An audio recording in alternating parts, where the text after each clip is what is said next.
ایک شخص حضور کے گھر میں مہمان آیا رات کے وقت میں. اس نے کہا میں نبی پاک صلی اللہ علیہ وسلم کے آپ نے سنا ہوا ہے کہ اتنا زیادہ گھر کے اندر گنجائش نہیں تھی رہنے کی. حضور کئی دفعہ مسجد میں ٹھہراتے تھے یا مہمانوں کو صحابہ میں بانٹ دیتے تھے. وہ کہنے لگا میں نے آپ کے گھر میں ہی قیام کرنا ہے. فرمایا ٹھیک ہے آ جاؤ. صحابہ کہتے ہیں جتنا بھی 4-5 بکریوں کا دودھ سارے اہل خانہ استعمال کرتے تھے محبوب کا سارا گھرانہ وہ سارا اکٹھا ہی اکیلا ہی دودھ پی گیا. سارا جتنا کھانا تھا اکیلا ہی کھا گیا. رات کو اسے چارپائی پہ سلایا گیا تو کھا اتنا چکا تھا کہ اس کا پیشاب حضور کے بستر پر ہی نکل گیا. وہ جب آلودہ ہوا تو شرمندہ ہوا, اٹھ کے بھاگ گیا. کسی نے دیکھ لیا تو کیا بنے گا. کہتا ہے میں جب کنویں پہ گیا جا کے میں نے غسل کیا کپڑے دھوئے تو خیال آیا میری تو سونے کی انگوٹھی رہ گئی ہے وہاں. اب طبیعت اجازت نہیں دیتی تھی کہ وہاں لوگ کٹھے ہو گئے ہوں گے. یہاں نماز کے دوران اگر کسی کا موبائل بج جائے نا تو پکے نمازی ناراض تو نہیں ہو جائیں گے آپ لوگ. جو زیادہ پکے نمازی پکے ان سے نہیں معافی ملتی.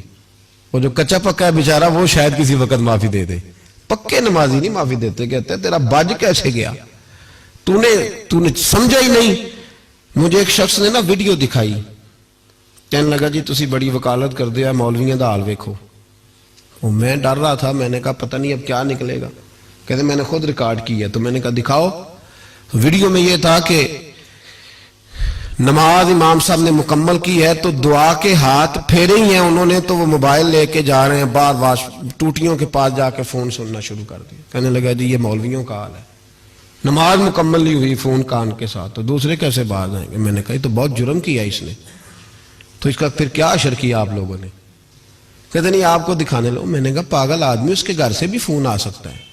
کہنے لگا نہیں گھر تو مسجد میں ہی ہے وہاں سے کیسے فون آئے گا. تو میں نے کہا اصل میں تجھے پتا نہیں ہو سکتا ہے اس کی بہن نے فون کیا ہو کہ خامن نے 2 تھپڑ مار کے باہر نکال دیے. تو وہ ایسا وقت ہوتا ہے جب کھڑا نہیں ہوا جاتا بات سننی پڑتی. یار معافی نہیں دیتے.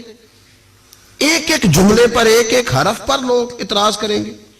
ایک ایک حرف پر کوئی گنجائش ہی نہیں. وہ شخص کہتا ہے میں انگوٹھی سونے کی رہ گئی تو دل میں خیال یہ تھا کہ واپس جاؤں گا تو وہاں تو حالات ہی بڑے گڑبڑ ہوں گے. لوگ اکٹھے ہوں گے شرمندگی ہوگی. میں پیشاب کر رہا ہوں بستر پہ حال بڑا سخت ہوگا. اتنے لوگوں کا سامنا کیسے کروں گا. لیکن مجبوری تھی. انگوٹھی سونے کی تھی بڑی قیمتی تھی. کہتے ہیں اس انگوٹھی کی مجبوری نے مجھے شرمندگی کا سامنا کرنے پہ مجبور کیا. اور جب میں آ کے حضور کے کمرے کے باہر کھڑا ہوا تو وہاں تو کوئی بھی نہیں تھا.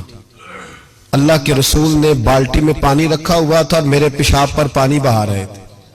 خود رسول پاک فرماتے ہیں حضور پانی بہا رہے تھے اور جب میری طرف دیکھا تو محبوب نے مسکرا کے فرمایا غسل کر لیا آپ نے. آپ کو تکلیف ہوئی. جب انسان کا معدہ کمزور ہو تو ایسی چیزیں ہو جاتی ہیں. فکر نہ کریں بیٹھے میں ناشتہ لاتا ہوں. کہتے ہیں حضور کے جملے تھے کہ طوفان تھا.